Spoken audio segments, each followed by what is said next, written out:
नैमिषारण्य तीर्थ में श्री सूत जी ने 88,000 सनकादि ऋषियों से कहा, अब मैं आपको कार्तिक मास की कथा विस्तार पूर्वक सुनाता हूँ, जिसका श्रवण करने से मनुष्य के सभी पाप नष्ट हो जाते हैं और अंत समय में वैकुंठ धाम की प्राप्ति होती है।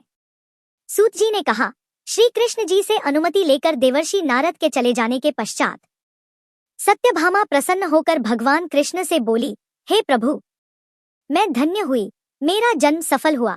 मुझ जैसी त्रैलोक्य सुंदरी के जन्मदाता भी धन्य है, जो आपकी 16,000 स्त्रियों के बीच में आपकी परम प्यारी पत्नी बनी। मैंने आपके साथ नारद जी को वह कल्पवृक्ष आदिपुरुष विधिपूर्वक दान में दिया, परंतु वही कल्पवृक्ष मेरे घर लहराया करता है। यह बात मृत्युलोक में किसी स्त्री को ज्ञात नहीं है। हे त्रिलोकीनाथ, मैं आपसे कुछ पूछने की इच्छुक हूँ।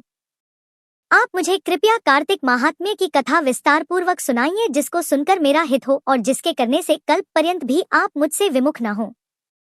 सत्यभामा के से वचन सुनकर श्री कृष्ण ने हंसते हुए सत्यभामा का हाथ पकड़ा और अपने सेवकों को वहीं रुकने के लिए कहकर विलासयुक्त अपनी पत्नी को कल्पवृक्ष के नीचे ले गए। फिर हंसकर बोले, हे प्रिय, 16,000 रानियों में से तुम मुझे प्राणों के समान प्यारी हो। तुम्हारे लिए मैंने इंद्र एवं देवताओं से विरोध किया था। हे कांते, जो बात तुमने मुझसे पूछी है उसे सुनो। एक दिन मैंने तुम्हारी इच्छा पूर्ति के लिए गरुड़ पर सवार होकर इंद्रलोक जाकर कल्पवृक्ष मांगा। इंद्र द्वारा मना किए जाने पर इंद्र एवं गरुड़ में घोर संग्राम हुआ और गौलोक में भी गरुड़ जी गौं से युद्ध किया।